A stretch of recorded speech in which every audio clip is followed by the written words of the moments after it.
안녕하십니까? 한국에 대해서 여러 가지 소식을 알려드리는 유튜브 채널입니다. 오늘은 2023년 5월 17일 수요일입니다. 매주 수요일이 되면 서울에서는 여성 인권을 위한 시위가 열립니다. 특히 지난 2차 세계대전에서 일본군에 의해서 참혹하게 성노예로 감금되어 성착취를 당한 피해 여성들을 위한 수요일 집회는 여러분들이 꼭 기억해야 하는 유명한 집회들 중 하나입니다.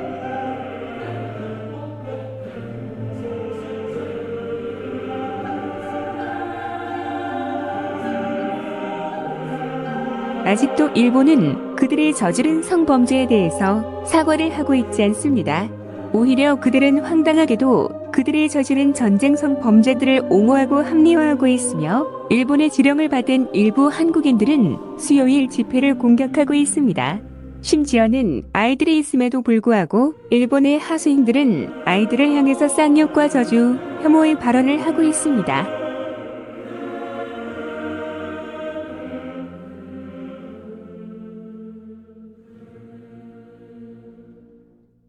오늘은 다양한 국적의 시민들이 함께한 날입니다. 인도에서 유명한 인류대학교 출신의 학생들과 교수들이 한국까지 와서 한국의 민주주의와 여성인권 보호운동을 배우기 위해 수요일 시위에 참여하였습니다. 그리고 다른 나라의 시민들도 중간에 도착하여 연대하였습니다. 이처럼 수요일 시위는 여성의 인권을 위한 시민들의 자발적 행동으로 국적과 인종을 초월하는 인권 보호 집회입니다. 그럼에도 불구하고 오늘도 일본의 지령을 받고 이러한 순수한 시민들의 행동을 공격하는 친일 매국노들이 있었습니다.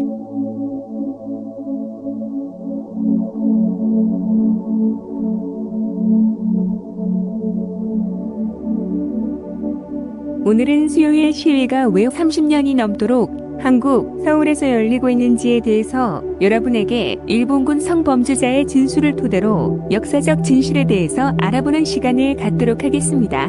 그럼 유용한 시간이 되기를 바라겠습니다.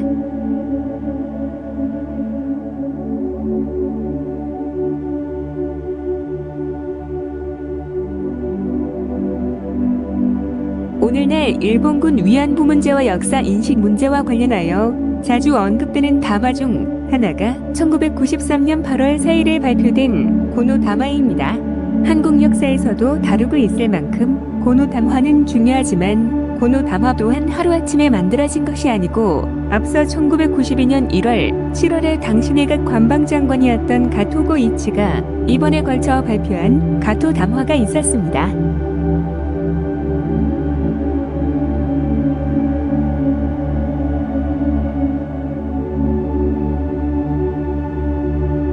(1992년 1월에) 발표된 제1차 가토 담화는 김학순님의 최초 증언, 일본군 위안부 관련 문서의 발견, 한국 정부와 시민단체의 요구 등에 의해 나오게 되었고 주요 내용으로 이전까지 위안부의 모집 등에 일본군의 관여를 부정해온 일본 정부의 견해가 잘못됐다는 서술이 담겨 있습니다. 이어 1992년 위안부 관련 진상조사 이후 7월에 발표된 제2차 가토 담화는 위안소의 경영, 감독, 위안시설의 축조, 증강, 위안소 관계자 신분증명서 발급, 위안부의 모집 규정, 단속 등에 일본군과 일본 정부가 관여했음을 인정하고 사죄와 반성을 표명했습니다. 하지만 강제 연행과 그 책임에 대해선 자세히 다루지 않았습니다.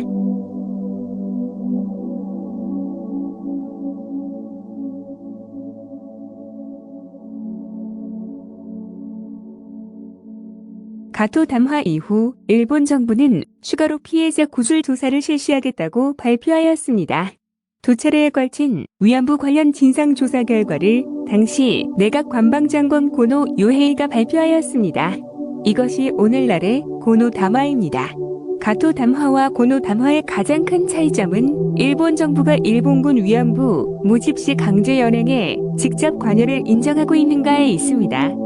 가토 담화는 강제 연행을 인정하지 않은 반면 고노 담화에는 위안부의 모집과 도항, 위안소 설치 및 경영 등에 직접적으로 관여했음을 보다 구체적으로 밝히고 강제성, 강제 연행을 인정하고 있으며 이에 대한 사죄를 표명함과 동시에 역사 문제 해결에 대한 일본 정부의 의지를 담고 있습니다. 또한 다수 여성의 명예와 존엄이 깊은 상처를 입은 것에 대해 정부가 사죄와 반성을 표명하고 있습니다.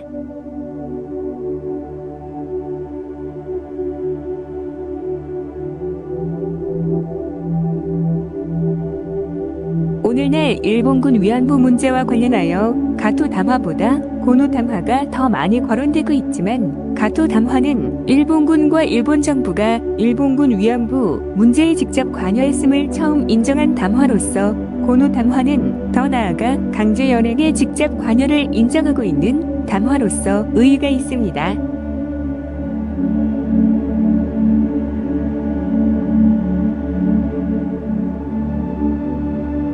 일본군 위암소는 1932년 중국 상하이의 해군 위암소로 처음 설립되었다.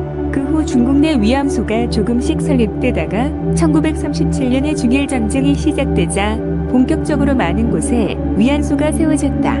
위암소는 일본군의 정책에 따라 중국 각지를 비롯하여 일본이 전쟁을 벌이는 동남아시아, 태평양 지역으로 확대되었다.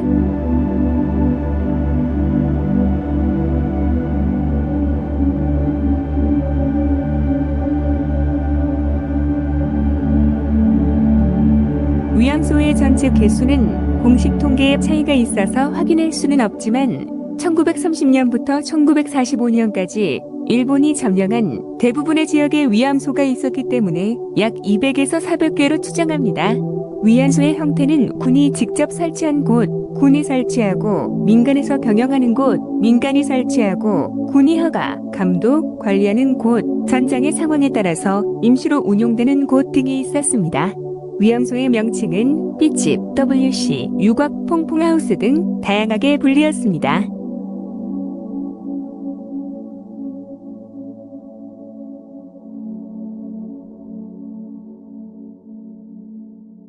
B는 여성들을 가리키는 말이었고 WC는 공동변소, 화장실이라는 뜻입니다. 공식 위암소 이전에 유곽이었던 곳도 있어서 이 명칭도 남았습니다. 이를 통해 위안소를 어떻게 인식했는지 짐작할 수 있습니다. 일본군은 전쟁에서 위암소가 중요한 역할을 한다고 주장하면서 여성들을 적극적으로 동원하고 성적으로 착취하였습니다. 위안소에 있던 여성들은 성적 착취 외에도 군인들이 벌이는 범죄의 피해자가 되기도 했습니다.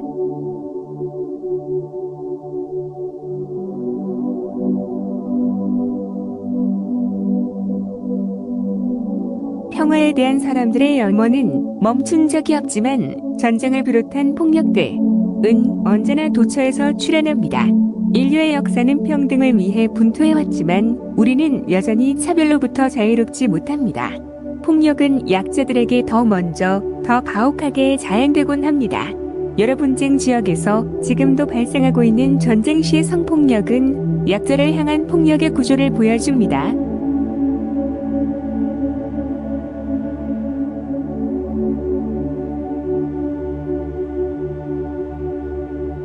살육과 약탈, 강간으로 점철된 기록 속에서 발견되는 위안부, 위암소라는 말의 문제성은 더욱 역설적으로 전달됩니다. 위암소를 설치하고 위안부를 두었다는 간접화된 표현은 여성을 집단적인 성노예 대상으로 삼았다는 것을 뜻합니다. 일상적인 표현을 차용한 단어의 의미와 그 잔인한 내용 사이의 거리는 군대의 총동원 체제가 어디까지 인간을 도구화하는지 그리고 그것을 어떻게 제도화하는지를 보여줍니다. 성폭력이 타자에 대한 지배를 실현하기 위한 핵심적인 전술이었음을 재확인하게 합니다.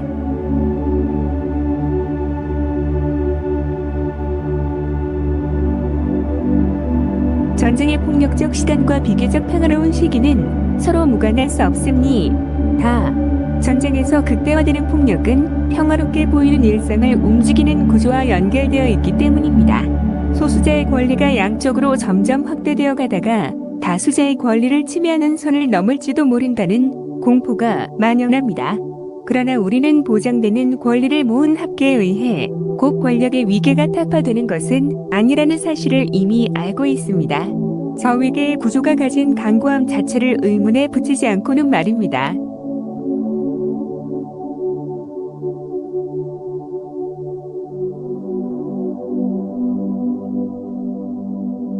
역사를 인식하는 것은 변한 것과 변하지 않은 것에 대해 생각하도록 만듭니다. 피해자가 비로소 자신의 목소리를 낼 수 있게 되었고, 사람들은 피해자 목소리에 응하여 인권의 보편성을 천명하고자 힘써왔습니다. 그러나 폭력의 구조를 탐색하며 역사를 성찰하고자 했던 많은 노력에도 불구하고 여전히 전쟁은 반복되고 있습니다.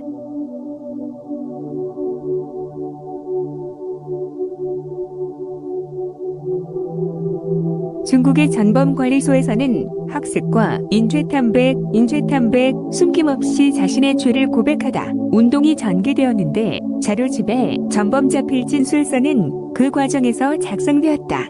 중국 정부는 인죄탐백 운동 과정에서 작성된 자필진술서를 토대로 특별 군사법정을 마련하여 1956년 전범재판을 진행하였다.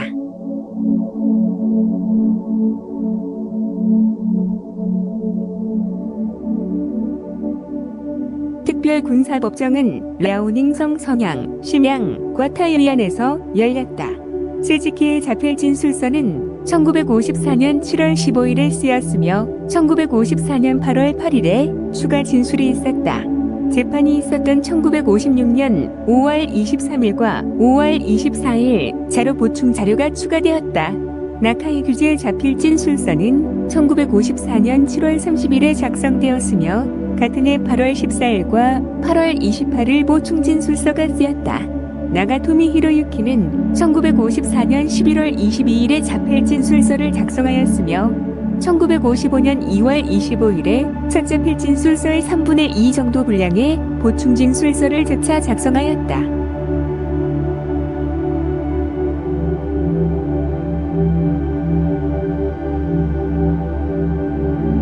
재판이 열렸던 해인 1956년 4월 19일에 피고 나가토미 히로키, 호히라고 서명한 짧은 진술서도 함께 실려있다.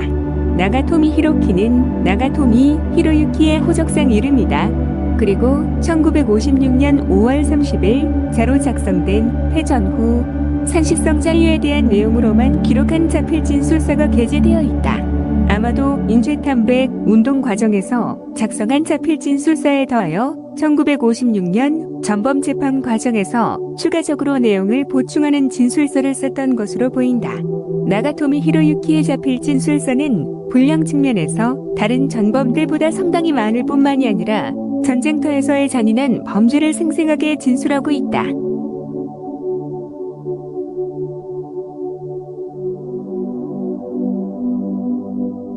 스즈키 히라코는 일본군 관련자로, 나카이 규지는 괴뢰 만주국 관련자로 선양특별군사법정에서 재판을 받았다.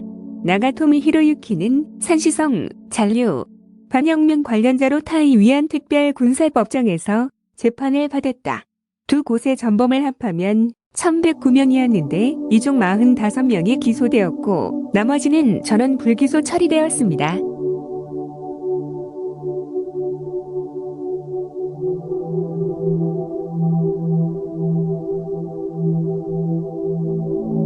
스즈키 히라크의 자필 진술서 속 일본군 위안부 관련 진술은 모두 4곳에서 나온다.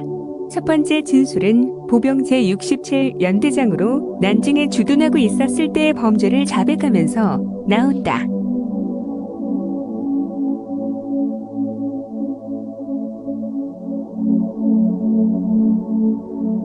저는 처우현, 소현에 위암소를 설치할 것을 북원호리오, 굴미, 소자에게 명령하고 이것을 설치하기 위해서 중국 인민 및 조선 인민 부녀자 20명을 유대해서 위안부로 삼았습니다. 1941년 국민당군과의 전투 중 화이난, 회남, 철도 일부 경비를 위해 안휘성, 차우현의 주력을 집결시켰고 그곳에 일본군을 위한 위안소를 설치한 것으로 보인다.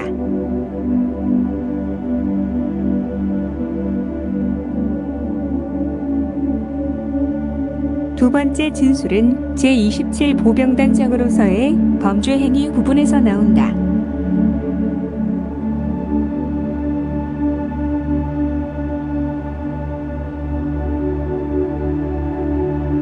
저는 일본 침략군이 점거하고 있는 각 차펑룬, 풍윤, 삼허진, 사진 및 기타 두세 군대에 위암소를 설치할 것을 명령하여 중국 인민 부녀자를 유괴하여 위안부로 삼았습니다.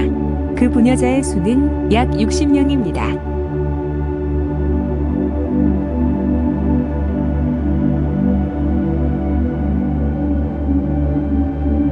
스즈키는 1941년 12월 하순 제27사단장 도미나가 부영 중장의 명령으로 허베이성 당산에서 철도 경비와 치안 유지 임무를 맡게 되었다.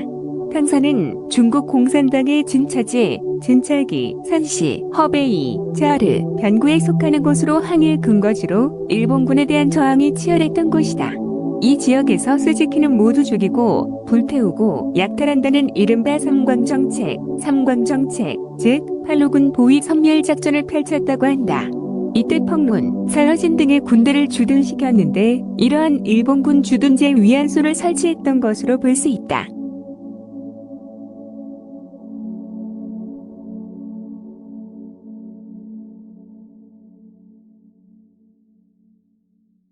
세 번째 진술은 보병 제4여단정 및 제117사단장으로서의 범죄 행위 부분에서 나온다.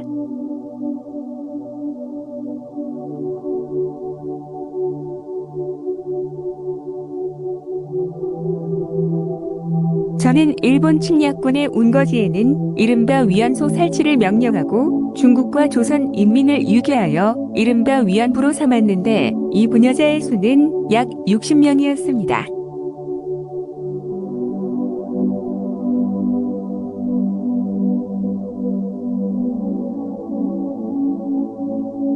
(1944년 1월) 스즈키는 허난성, 신상, 카이펑, 개봉을 침략하여 진안선, 경안선, 롱하이선, 롱해선의 경비와 치안 유지를 맡아 독립보병 각 대대를 곳곳에 배치하였다고 한다. 그리고 각 대대의 주둔지에 위안소를 설치하고 중국인과 조선인 여성을 유괴하여 위안부로 삼았다. 이는 앞에 허베이성 탕산에서와 마찬가지 방식이었다는 것을 알 수 있다. 여기까지 세 건은 1954년 7월 15일에 쓰인 내용이며 이에 더하여 같은 해 8월 8일의 추가 범죄 행위로 위안소 설치를 위하여 일본인 여성을 연행해온 이야기에 대해 아래와 같이 덧붙이고 있다.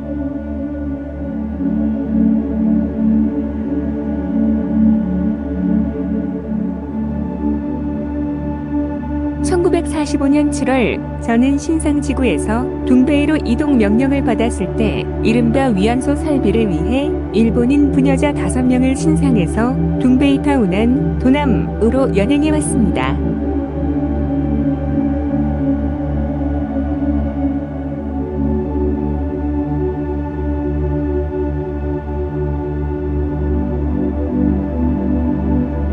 스즈키 히라크의 전범 진술서 내용 중에는 당시 위안소를 설치하여 위안부를 전장으로 연행한 행위에 대해 어떻게 인식하고 있는가 할 수 있는 내용이 있다. 그는 침략 군대용으로 위안소를 설치하여 중국과 조선의 여성을 유괴하여 위안부로 삼은 행위는 과거 일본에서 만났던 일가 친척들과 울면서 헤어졌을 불우한 여성들과 같은 상황으로 만든 행위로 파악한다. 이러한 불우한 여성들을 만든 죄악은 상상할 수 없을 만큼 죄악이 깊다고 말하고 있다.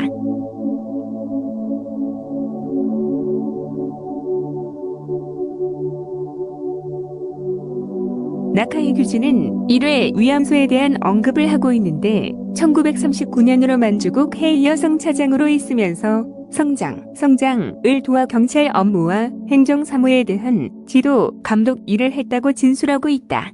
이때 일본인 학교 조합장, 제국협과회 1등도 겸직하고 있었다. 진술은 다음과 같다.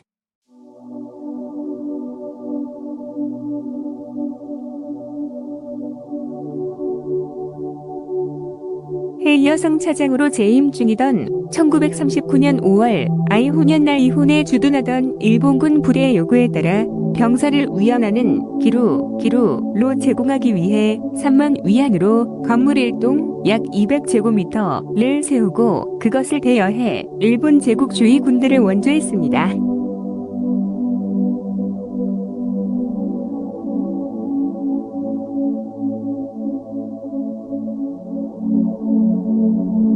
나카이는 이어서 자신의 행위에 대해서 다음과 같이 진술하였다.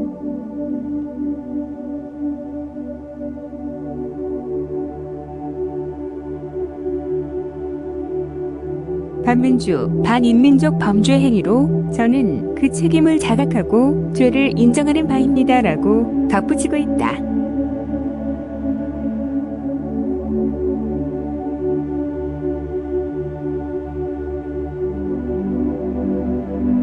마지막으로 나가토미 히로유키는 1938년 중국에 온 이후 줄곧 일본 육군 특무기관에서 하사관으로 전투에 참여했다. 실제적으로 전쟁 수행에 행동대원적 성격이 강한 위치인 까닭에 중국민에 대한 직접적 폭력의 행사자였다고 할 수 있다. 따라서 진술의 내용이 상당히 날 것 그대로의 폭력 내용을 담고 있으며 강간에 대한 진술도 상당히 많다. 병사 위안 기류의 장소를 제공했다고 하는 제목의 기사로 소개되는 나카이의 폭력 형태와 극적 대비를 이룬다. 나가토미가 위안소, 위안부에 대해 언급한 것은 모두 4곳으로 다음과 같다.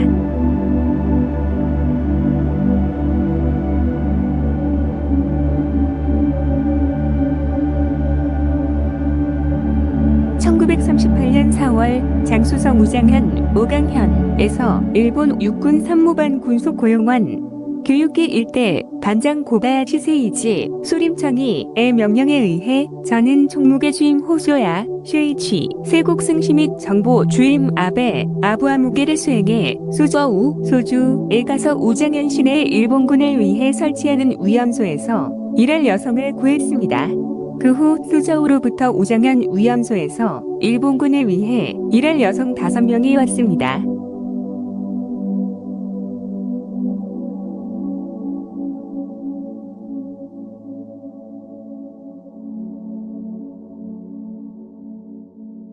(1938년) 저는 안칭에서 난징 특무부 직할 안칭반 군속 고용원 민종주임 일대 여서우반점, 아주반점의 여급 연령 20세 전후를 유혹해 본인의 자택에서 강간을 했습니다. 동 1938년 10월 난징 시내 푸즈묘 부자묘 부근에서 매춘을 하고 있던 여성 20여 세의 중국 여성의 자택에 가서 강간을 했습니다. 1938년 11월 동기관의 정보 주임 일대 위안소 여성을 저의 집에 데려와 강간했습니다.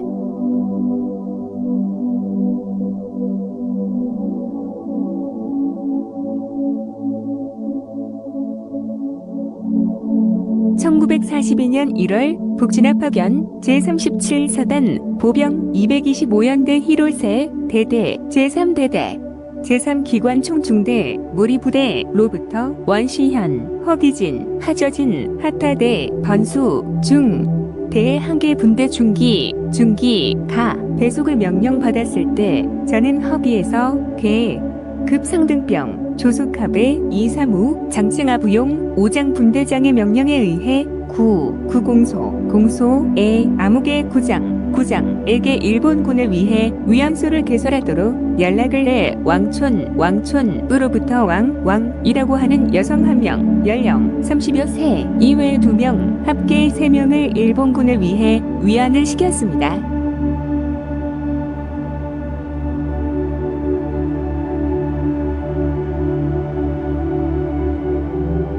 (1944년 3월) 독립보병 제3여단 199대대 본부 소속 정보계 하사관 5장 일대 1944년 3월 마찬가지로 화현에서 만주반점의 여급으로서 일하고 있었던 이름을 밝혔으나 개인의 인권 보호를 위해 이름을 공개하지 못하는 여성 연령 25세 정도에게 정보 공작 임무를 주어 그날 밤 화현 난가 노 여관에서 강간하고 또한 제가 보안대에 위안소를 설치했을 때 그 책임자의 한 명으로 삼아 그 뒤에도 관계를 계속했습니다.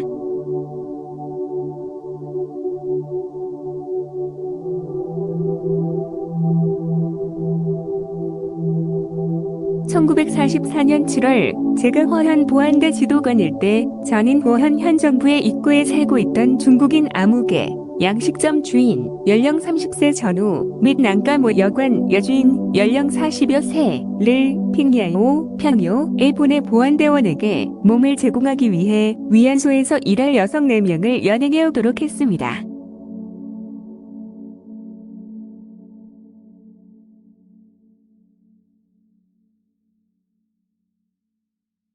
이 위암소를 연 저의 목적은 이로 인해 보안대 병사를 여성에게 붙들어 매어 도망을 가지 못하게 하는 것이 주요한 목적이었으며 또한 저 자신도 이로부터 공공연히 욕구를 채우는 것이 가능하다는 생각에서 설치했습니다. 동년 12월 일본군의 군인클럽에서 일하고 있던 여급 연령 25세 정도를 군인클럽에서 강간했습니다.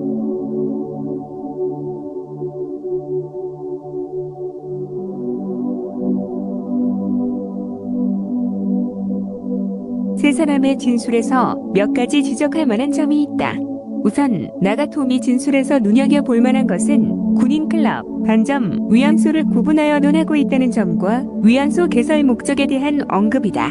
나카이는 병사를 위안하는 기루라고 위암소를 명명하였으며 스즈키는 일관되게 위안소라고 적고 있다. 설치의 명령 체계에서도 유의미한 진술을 볼 수 있는데 스즈키는 위암소를 설치할 것을 명령하였다고 진술하고 있으며 나카이는 일본군 불의 요구로 제공했다고 말하고 있다.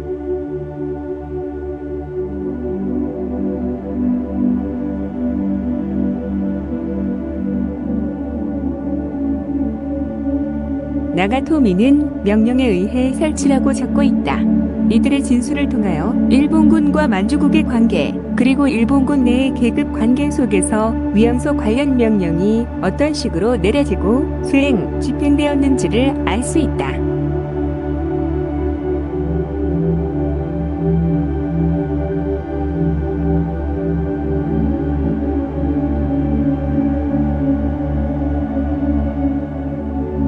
스즈키 히라쿠가 1954년 7월에 쓴 진술에 의하면 그는 1890년 일본 후쿠시마현, 복도현에서 태어난 사람으로 1934년에 중국 동북 지역에 이르러 중국 침략 전쟁에 참전하여 보병 제28연 대장을 보조하는 임무를 맡았고 1945년 4월에는 육군 중장 제117사단장을 맡았다.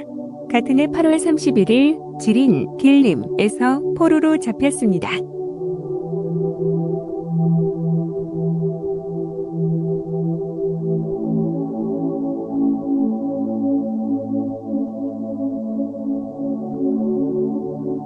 주요 범죄 행위는 다음과 같습니다. 1934년 6월 전후 진저우, 금주에서 2명의 중국 농민을 살해했습니다. 1935년 3월 조순 전후 다카키, 고목, 대저를 지원하여 상반청, 상판성 부근에서 모두 300가구의 2마을을 불태우고 많은 중국 인민을 살해하였습니다.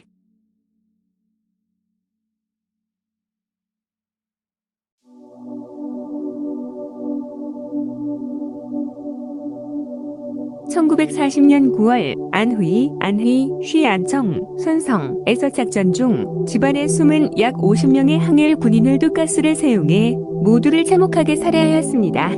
1941년 안후이 차오현, 소현에 위암소를 설치하여 중국 여성과 조선 여성 20명을 위암부로 만들기 위해 유기하였습니다.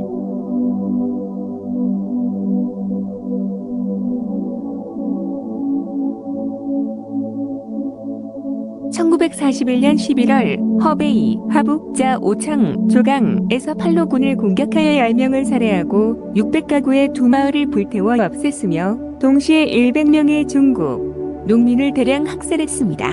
1941년 12월 창청선, 장성선 북은 2km 이내에 거주하는 사람들을 강제로 이주시켜서 사람이 없는 구역으로 만들었습니다. 1942년 1월 당산 일대에서 다우라, 전포, 대자에게 소탕하도록 명령하여 약 800호의 가옥을 불태우고 1,000명의 중국 농민을 대량 학살했습니다.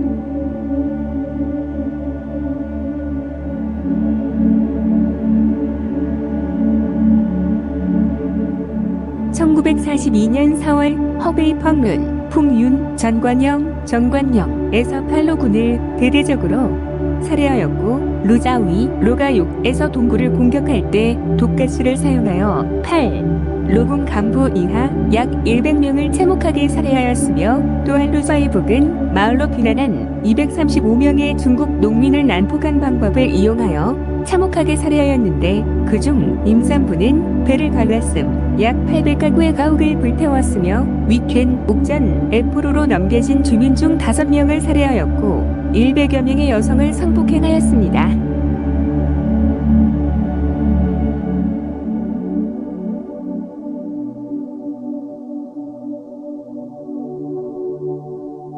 (1942년 7월) 펑룬의 서민가 500가구를 불태웠고 약 100명의 중국 농민을 참혹하게 살해하였습니다. 1942년 9월에서 12월 최난, 천안, 준화 등지를 무인지대로 바꾸기 위해 바로 그 지역의 거주민들을 전부 강제로 이주시키고 가옥 1만여 채를 불태웠으며 수만 명의 사람들을 강제 이주시키고 많은 사람들을 학살하였습니다. 1942년 10월 란현, 판자다이정, 반과대장에서 1280명의 농민을 총살, 척살, 참살, 생매장 등 잔인한 방법으로 집단 살해하고 아울러 마을의 가옥 800여 채를 모두 불태웠습니다.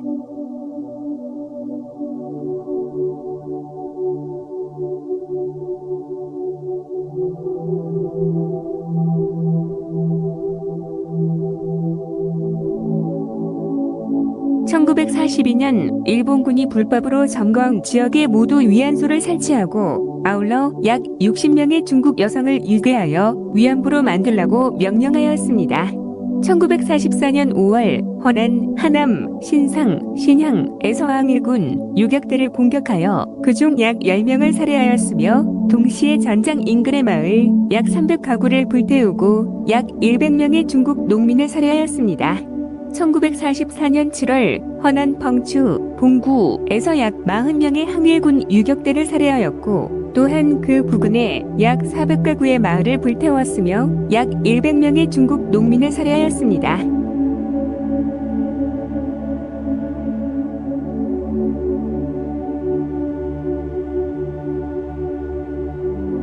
(1944년 8월) 허난 화이칭, 회경의 항일 군대를 향해 공격을 진행하여 약 10명을 살해하였으며 농민가옥 약 400호를 불태웠고 약 30명의 중국 인민을 학살하였습니다.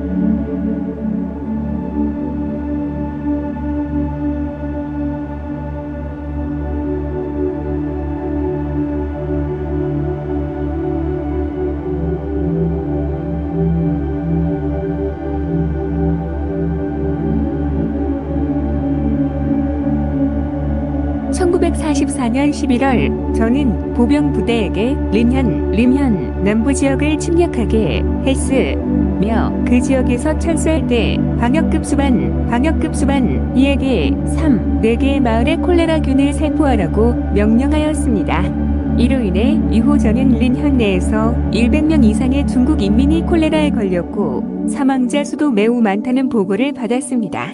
이후 또한 장로현의 한 마을에서 이 마을에 약 300가구 가옥을 불태웠고 이 마을에 660명 중국 농민을 총살, 척살 및 불태워 죽이는 등 매우 야만적인 방법으로 학살하였습니다.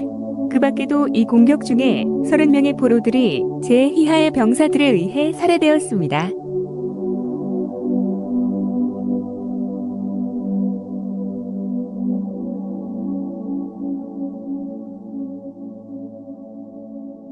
저는 공기주사로 사람을 죽이는 방법을 실험하기 위해 1945년 봄에 화이칭에 서던 야전병원에서 실험을 진행하라고 명령하였고 즉시 당시 입원해 있던 중국 위현 경비대원 한 명에게 매우 높은 대가를 지급하고 실험을 진행했습니다.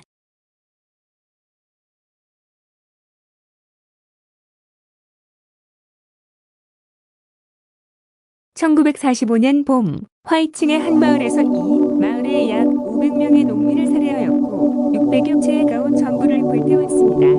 1945년 봄 전후 자오쩌, 초작, 부근 마을의 가옥 약 400호를 불태웠고 약 100명의 중국 농민을 참혹하게 살해하였습니다.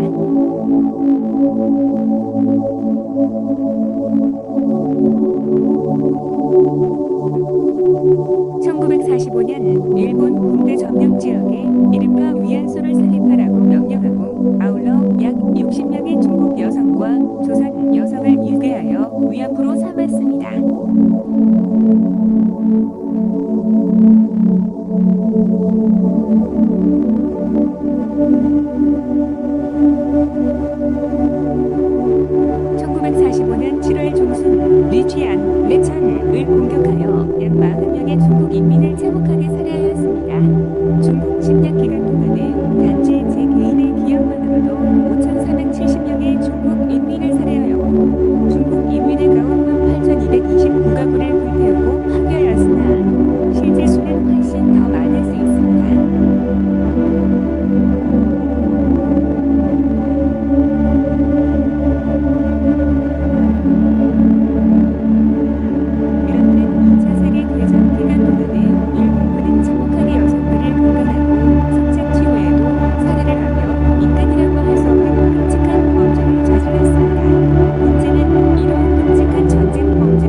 자세하고 다른 사례를 들어 업로드하도록 하겠습니다. 이러한 진실을 영상으로 제작하는 데에는 여러분들의 지지와 응원이 큰 힘이 됩니다. 구독과 구독 권유 및 영상의 좋아요를 눌러주시기 바랍니다. 유튜버 백평은 항상 진실을 알리는 정치논평 전문 채널로 활동하기